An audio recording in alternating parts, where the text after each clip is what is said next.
오늘 우리에게 주신 하나님 말씀은 창세기 16장이 되겠습니다.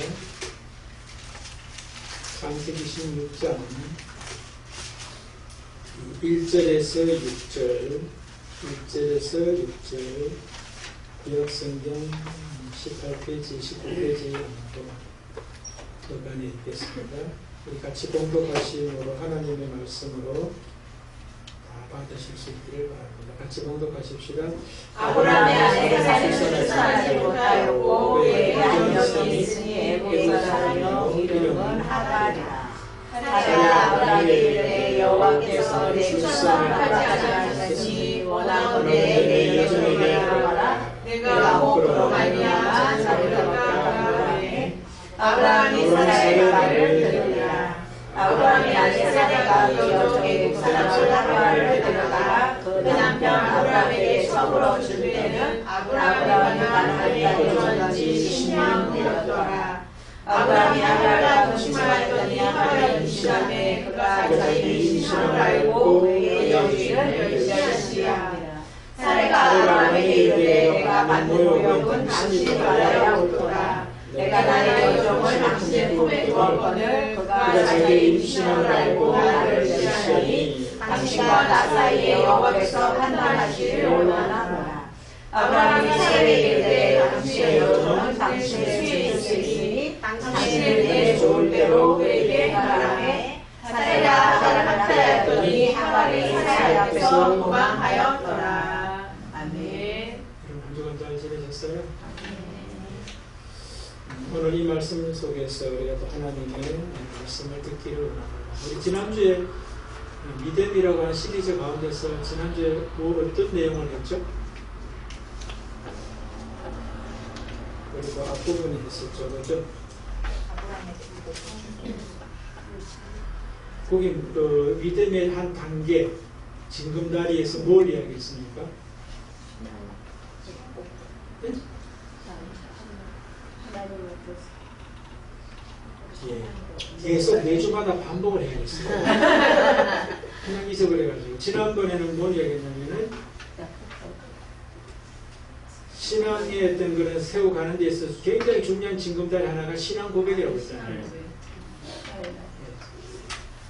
예, 뭐 똑같은 이야기 계속해서 여러분들을 잊어버리니까 어느 목사가 그 새로운 교회에 부임을 해갔는데 너무너무 설교를 잘했다는 거예요. 근데 그 다음 주에도 똑같은 설교를 하더라는 거예요. 그래서 두 번째는 들으면 했어요. 세 번째 또 했는데 똑같은 또 설교를 하더라는 거예요. 그러니까 교인들이 이제 세 번까지 하니까 더 이상 못 참아가지고 왜 똑같은 설교만 계속 하느냐 물으니까 그 말씀대로 안 사니까 똑같은 설교 계속 한다는 얘기예요.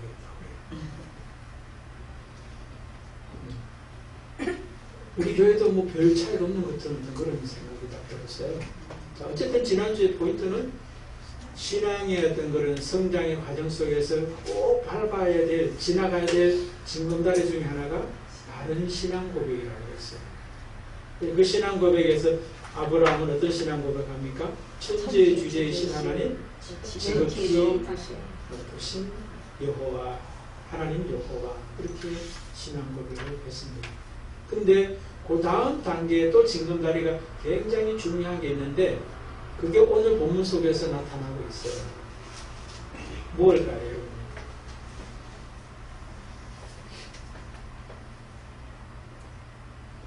징검다리와 징검다리 사이에 뭐가 있죠?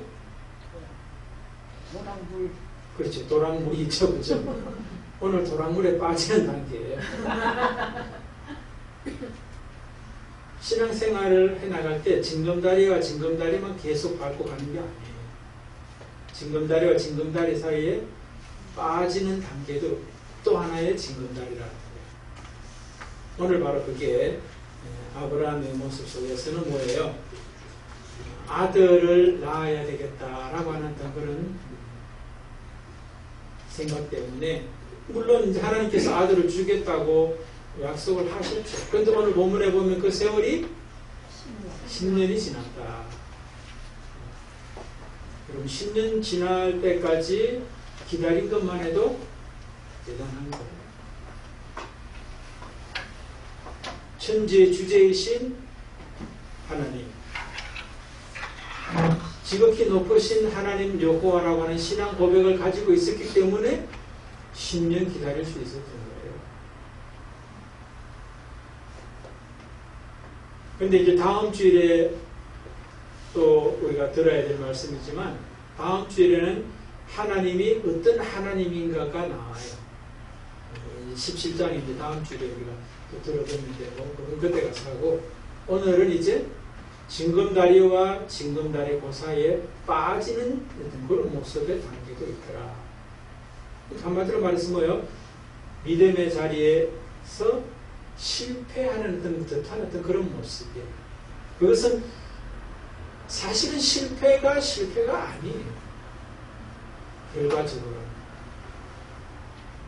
겉으로는 실패처럼 보이지만 그게 실패가 아니다라고 하는 것을 우리가 볼 수가 있어요. 본문의 내용은 반복 안 해도 아시겠죠? 그죠? 아들 주시겠다 했는데 10년을 기다려도 주시지 않으니까 오늘 사례의 말을 빌리면 여호와께서 내 출산을 허락하지 아니하셨으니 그렇게 말씀하고 있어요. 하나님께서 출산을 허락하지 않았으니 이제 우리가 뭔가를 시도해 봐야 되겠다 하는 그런 생각을 하게 되는 거죠. 그러면서 이제 시도할 또 뭔가가 이제 또 대안이 있어요. 오늘 1절에 보면 그런 말이 있어요. 아브라함이 아내 사레는 출산하지 못하였고 그에게 한 여종이 있으니 애굽 사람이요 이름은 하갈이라. 근데 영어 성경에 보면은 아브라함의 아내 사레는 출산하지 못하였다 로 끝나요. 그러나라고 하는 접속사가 있어요. 그러나 그에게 한 여종이 있으니 애굽 사람이요 이름은 하갈이라. 그러니까 여기서 뭐예요? 성경은 지금 뭘 얘기하려고 하냐면은 사례가 출산하지 못했다 하는 이야기도 전하지만 동시에 뭐예요? 그러나라고 하는 접속사를 붙이면서 뭐예요? 출산의 가능성을 열어두고 있는 거예요. 사례는 출산을 못했는데 그러나 출산의 가능성이 있는 뭔가가 있다라고 하는 이야기를 지금 가능성을 여지를 열어두고 있는 거예요. 그러나 사라라고 하갈이라고 하는 사람이 있었는데 사리의 여종이었고 애굽 사람이었다. 이 말은 뭐예요? 아브라함이나 사레가 아들을 낳는데 뭔가 대안으로 가능성이 있고 아들을 낳을 수 있는 뭔가에 어떤 여지를 남겨두는 듯한 모습이 보이는 거예요. 그런데 그게 이제 결과적으로는 이제 우리가 성경을 잘 아니까 가능성이 아니었어요. 여러분 우리의 삶 속에서도 그럴 수 있죠. 뭔가 동아줄 같기도 하고 동아줄이 아니라면 지푸라기 같은 뭔가가 있을 수 있어요. 우리 인생을 살아갈 때. 근데 여러분들 과거의 삶 속에서 그거 붙잡아가지고 여러분 인생이 어땠어요? 그런 경험이 없어요? 근데 왜 없는 것처럼 가만히 앉아계세요? 근데 여러분 내가 생각하는 가능성이 아니라 징검다리와 징검다리 사이에 빠지는 그 자리라는 걸 알아야 돼요. 어쨌든 아브라함과 사레에게 있어서 사레에게 하갈이라고 하는 그 여종이 있었다는 거죠. 근데 그 사람을 어떻게 아브라함의 그 아내로 삼게 해서 임신했다라고 하는 이야기가 나와요. 그리고 임신했던 하갈이 자기의 여주인인 사레를 멸시했다. 그런 이야기들이 나오고 있습니다.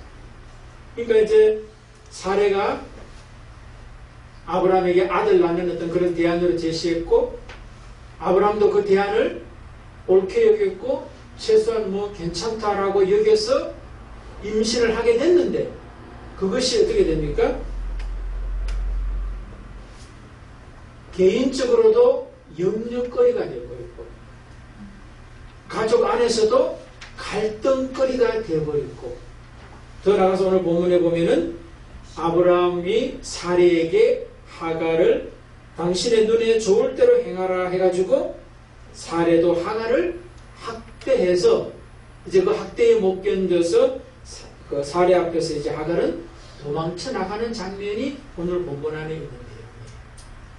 그러니까 여러분 보십시오. 오늘 본문 안에서도 가능성으로 비춰지던 것이 가능성이 진짜 가능성이었다면, 옳은 가능성이었다면, 그렇죠, 결과도 좋아야 되는 거예요. 근데 그 결과가 개인적으로나 그 가족 안의 모든 식구들에게 있어서 전혀 좋은 결과가 와닿지를 않았다는 거예요. 그러니까 우리의 삶 속에서도 내가 생각했던 가능성이라고 했던 것을 붙잡고 나갔을 때 그것이 가능성이 아니라는 것을 아는 게 굉장히 중요한 거죠. 그러니까 오늘 이 본문 속에서 하나님은 안 나타난 것 같아요. 겉으로는 하나님은 안 나타나요. 그러나 사레의 말 속에서는 여호와라고 하는 말이 나타나긴 나타나죠. 근데 사레의 모습에서 나타난 여호와는 뭐예요? 어떻게 나타나고 있습니까? 출산을 허락해 주시겠다, 아들을 허락해 주시겠다라고 하는 약속은 하셨는데 10년이 지나도 허락하지 않으신 하나님으로 나타나요. 그럼 그 하나님은 아브라함과 사레에게 있어서는 뭐예요? 어떤 하나님이에요? 힘들게 하는 하나님일까요? 너 고생 좀 해봐라 하는 그런 하나님일까요?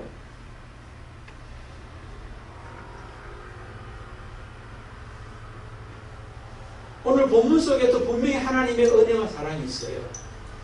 그것을 우리가 캐낼 수 있을 때 성경을 제대로 읽는 사람인 거예요. 그럼 어떻게 읽어내야 될까요? 제대로 읽어내는 그 어떤 그 내용은 결국은 하나님의 은혜와 사랑을 찾아내야 되는 거예요. 그 성경을 제대로 읽는 거거든요. 그리고 오늘 본문에서 아브라함과 사레 입장에서는 보면은, 특별히 사레 입장에서 보면은 하나님은 자기들을 은혜 주시겠다 해놓고 은혜를 허락하지 않는 하나님으로 사레는 경험하고 있어요. 그런데 사레만 그런 것이 아니라 아브라함도 거기에 동의했다는 거예요. 오늘 본문 제목이 뭐예요? 아브라함이 사레의 말을 들으니라. 이 말은 뭐예요? 듣다라고 하는 말은 샤마라고 하는 말인데, 그냥 듣는 것도 듣는 것이지만 경청했다라고 하는 말도 되고 또 순종했다라고 하는 말로도 확장이 될 수 있는 단어예요. 그러면 아브라함 또한 뭐예요? 사레가 했던 그 말에 동의하고 경청했고 순종했다. 그렇게 된 겁니다. 그런데 사레는 하나님이 좋으신 하나님이지만 그 좋으신 하나님이 지금 현재 자기에게는 좋으신 하나님으로 경험되지 않아요. 여호와라고 하는 하나님이라고 하는 말은 하지만 그 하나님이 여호와가 아닌 모습인 거죠. 오늘 여호와라고 하는 말은 스스로 존재하는 자, 절대자 하나님. 그리고 오늘 본문 우리 앞쪽에 지난주에 하나님에 대한 그 신앙 고백의 모습은 천지의 주제시다. 하늘과 땅을 지으시고 다스리시는 분이시다. 최고의 하나님이시다. 라고 했던 그 고백과 오늘 본문은 좀 안 맞는 듯한 그런 모습이라는 거예요. 물론 그 신앙 고백이 있었지만 그 신앙 고백이 어느 정도 시간이 지나고 나니까 그 신앙 고백도 또 바래진 어떤 그런 모습으로 나타나는 거예요.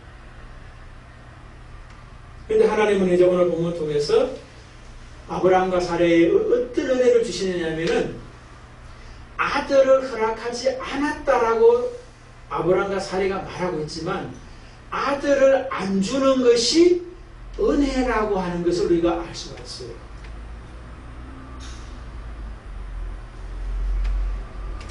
이때 만약에 아들을 줬으면은 이들에게서는 어때요?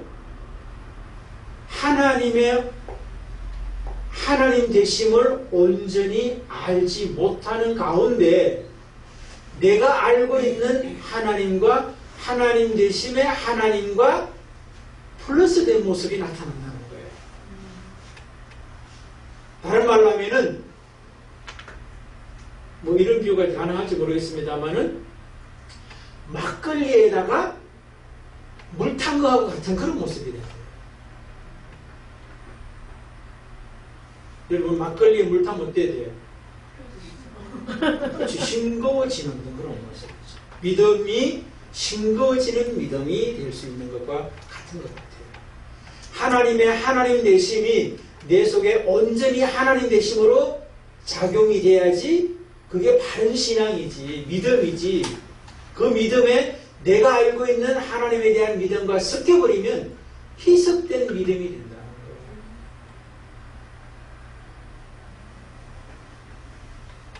거예요. 어쩌면 그것은 믿음이 아닌 믿음이 될 수 있어요. 자, 본문 속에서 제가 이제 또 한번 말씀을 드려보면, 만약에 이 상태에서 이제 이 상태는 지금 아브라함과 사례가 뭐 어때요? 하나님의 하나님 되심이 온전히 경험되지 않는 상태잖아요.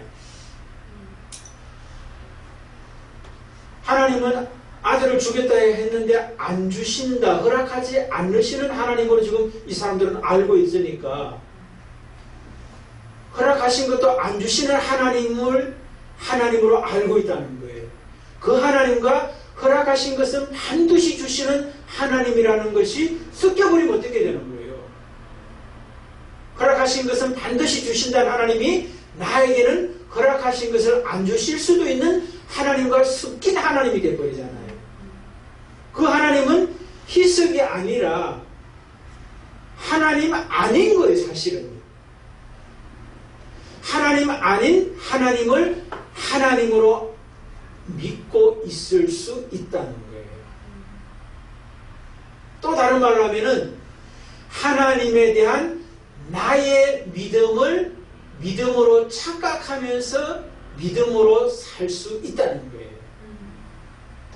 그러니까 하나님께서 이들에게 아들을 허락하지 않으신 것이 복이다, 은혜다, 사랑이다라고 말할 수 있는 것은 하나님을 잘못 알고 있는 것을 제하고 난 다음에 하나님의 하나님 되심이 정리가 되었을 때 줘야 된다는 거예요.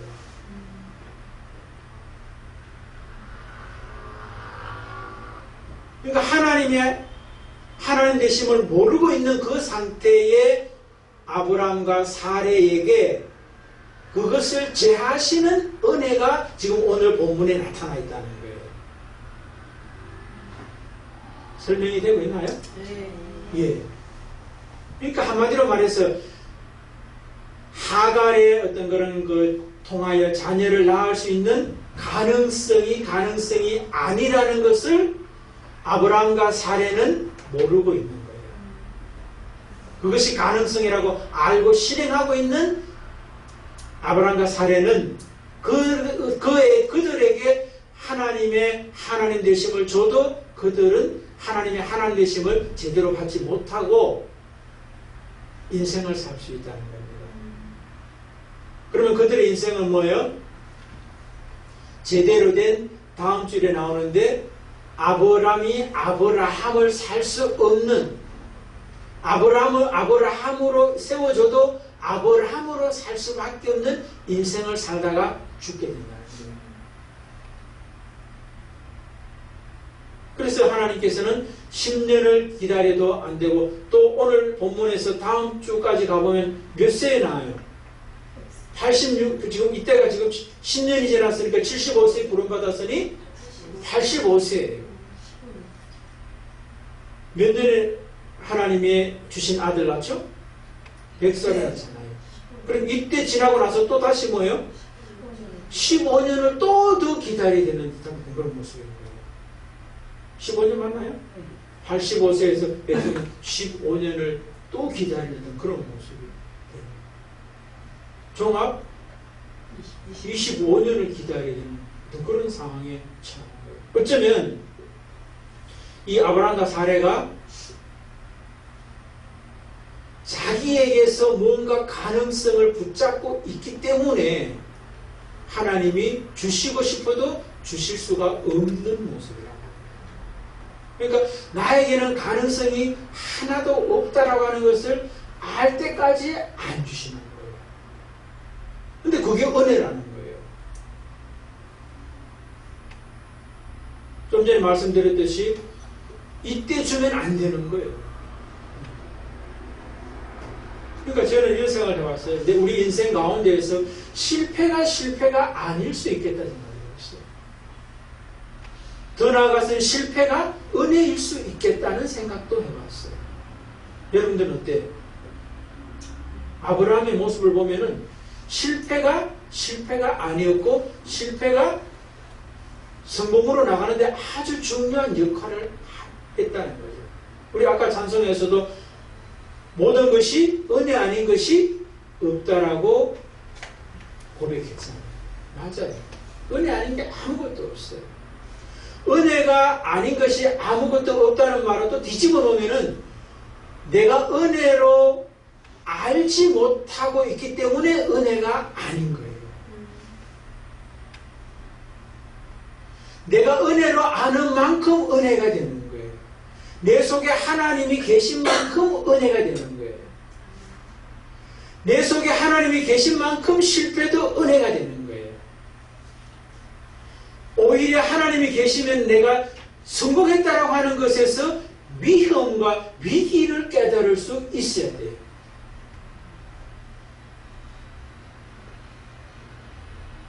그래서 오늘 본문 속에서는 저는 이 속에서 하나님의 은혜와 사랑이 뭐냐, 아들 주겠다 해놓고 10년 동안 안 주시는 그 하나님, 이 속에서 무슨 은혜를 찾을 수 있지? 좀 전에 말씀드린 그대로예요.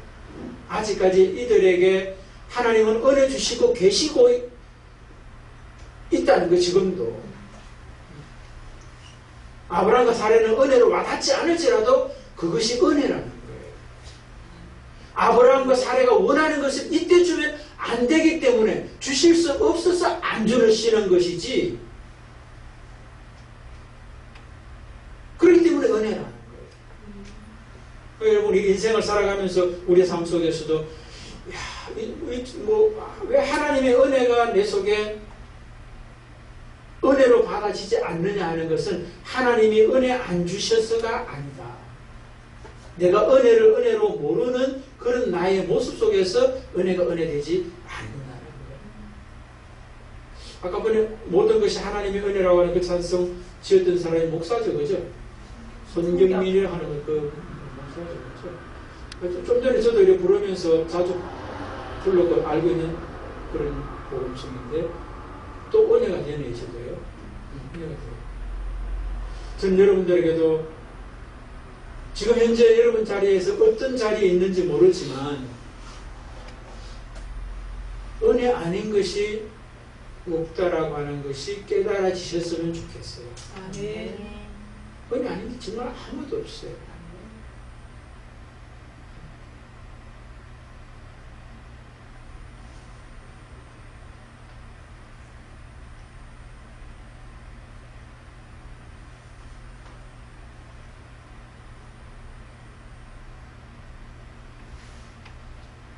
쉬운 이야기는 아니죠.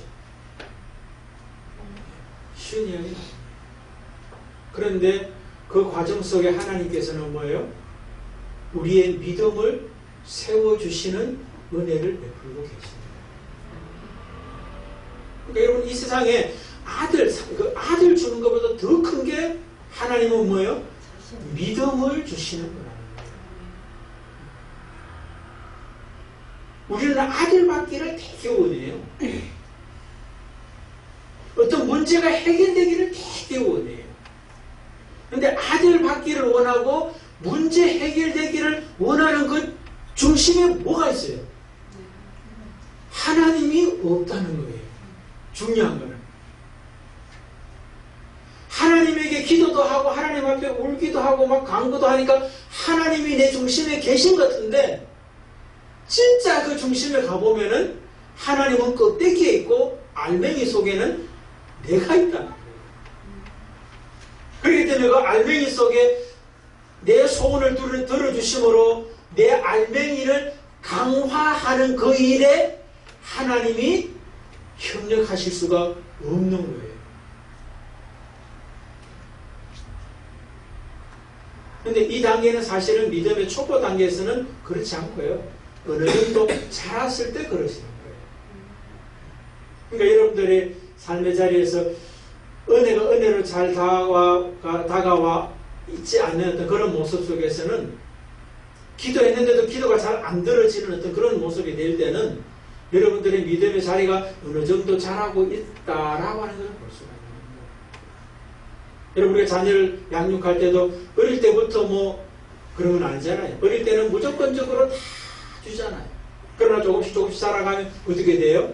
주던 것을 이제 조금씩 끊을 때가 되죠. 그거하고 똑같은 거예요. 신앙도 비슷하다. 그래서 그렇게 되는 거예요. 우리가 성경에도 보면 그런 예들이 있어요. 예수님의 제자들에게 예수님께서 사람들이 나를 누구로 하느냐 이랬더니 뭐 이렇게 저렇게 대답하죠. 그죠? 선지자 중에 하나다 뭐 이런저런 이야기래요. 근데 예수님은 다른 사람들이 뭐라 그러는데 관심 있는 게 아니에요. 핵심 질문은 뭐예요? 너희는 나를 누구라 하느냐에 관심이 있는 거예요. 그런데 그 중에 한 사람이 주는 그리스도시요 살아계신 하나님의 아들입니다 라고 베드로가 대답을 하죠. 그러면서 예수님께서 뭔 이야기를 하시냐면 이제 3일 뒤에 이제 내가 이제 예루살렘 올라가면 죽게 되겠고 3일 뒤에 부활할 것이다 라고 하는 이야기를 하게 되죠. 그랬더니 베드로가 그렇게 하면 안 된다는 이야기를 합니다. 그랬더니 사단아 물러가라 하는 그런 이야기를 했습니다. 물론 그 중간에 먼저 이런 이야기 했죠.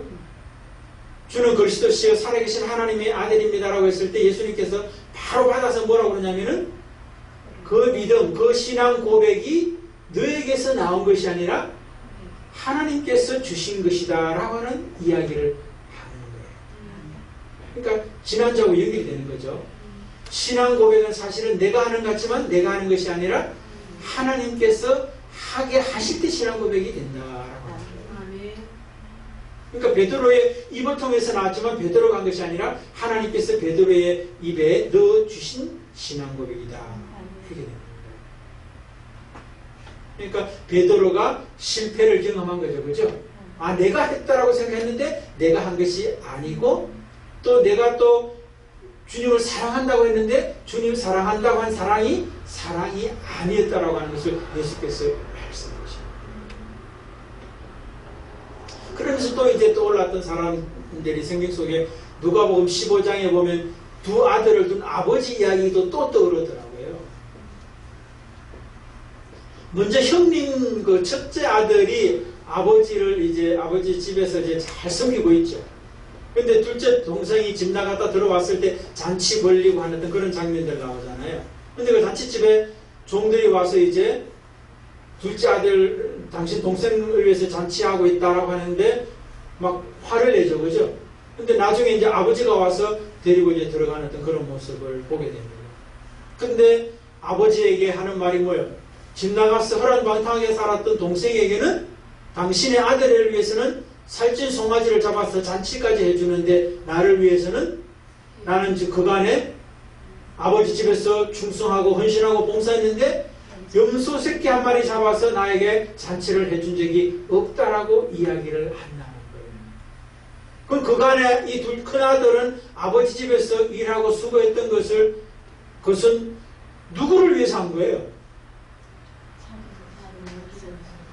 아버지를 위해서 했다라고 말은 하는데 아버지를 위해서 한 것이 아니라 자기를 위해서 했다고 하는 것이 드러나는 거예요. 그리고 또 둘째 아들은 집 나갔다 이제 돌아왔는데 집 나갈 때 뭐예요? 아버지 재산에 자식이 2명이니까 이제 장남은 2배 받거든요. 그러니까 3분의 1을 받아서 나간 거예요. 그래도 3분의 1을 받아도 이게 적은 돈이 아닌 거죠. 집안에 품꾼도 막 여러 명이고 어떤 그런 모습으로 보면은 잘 사는 집안이었다는 거죠. 그러니까 그 모든 것들을 다 날리고 이제 돌아왔습니다. 그런데 아버지는 그 아들이 밖에 나가서 다 날릴 것도 알고 있고 또 다시 돌아올 것도 알고 있었어요.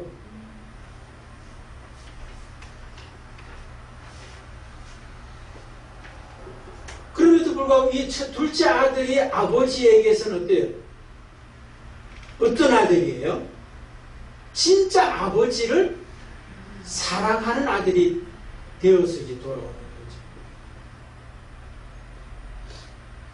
집에 있던 큰아들은 아버지를 사랑하는 것 같았는데 사랑하지 않았던 어떤 대표적인 당시의 바리새인들과 서기관들의 모습의 상징이고, 둘째 아들은 바리새인과 서기관들이 미워했던 세리와 죄인들의 상징이 둘째 아들의 모습이에요. 근데 진짜 하나님의 사랑을 받았고 하나님의 사랑 안에 들어갔던 사람들은 바로 세리와 죄인들입니다.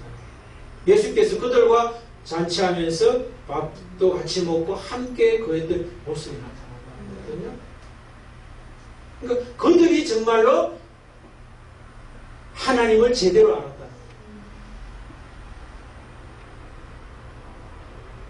여러분, 오늘 우리도 마찬가지죠. 오늘 이 아브람과 사례도 하나님을 알고는 있지만 하나님을 자기식으로 알고 있는 그런 모습으로 있기 때문에 그들에게 하나님이 베푸실 은혜는 너희들이 알고 있는 하나님이 아니라는 거예요.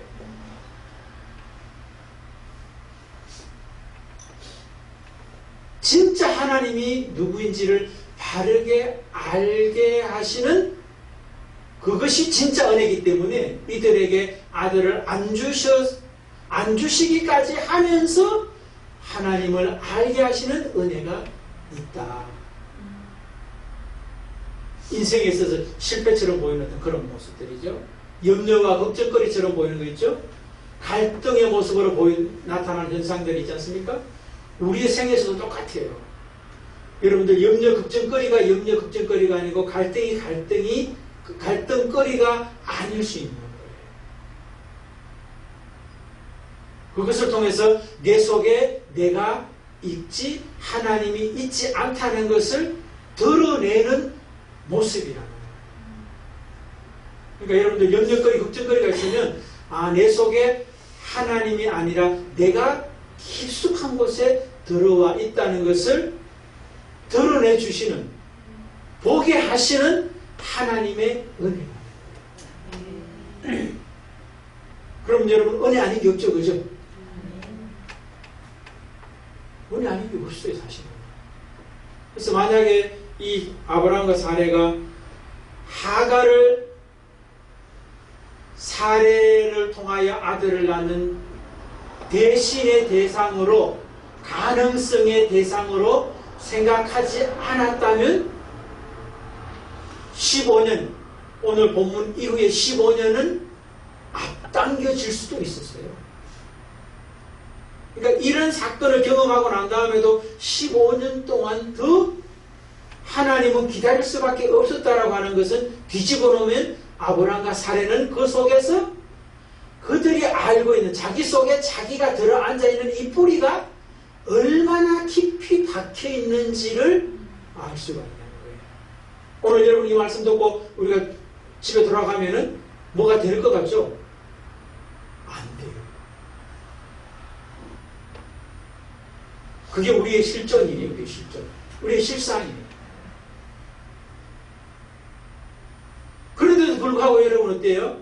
그것이 은혜라는 걸 우리가 알아야 되는 거예요. 그것이 안 받아들여지면은 어쩌면은 이 세상 우리가 죽을 때까지 우리 속에 이삭은 없이 끝날 수 있어요.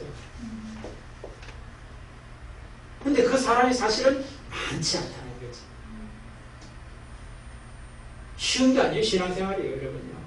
뭐 하나님 믿으면 뭐 복 받고만 뚱뚱거리고 살고 그렇게 생각하기 쉬운데 그런 성경은 없어. 성경에 그 말은 그런 말은 없어요. 그러니까 신앙생활이 쉽지 않다는 이야기를 말씀을 드려요. 저에게 유혹은 뭔지 아시죠? 예배 잘 드리고 헌금생활 잘하고 전도 잘하면 이 땅에서도 복을 받는데 들어가도 나가도 복을 받고 그런 이야기를 해주고 싶은 유혹이 있을 수 있어요. 근데 그것이 여러분을 위한 게 아니에요. 열정페인가요? 열정페인. 신앙의 열정페인. 여러분들 눈을 보니까 얼굴 표정을 보니까 별로 안 밝아. 듣고 싶지 않은 얘기죠. 그런데 여러분 몸에 쓴 약이 입에 쓴 약이 몸에 좋아요.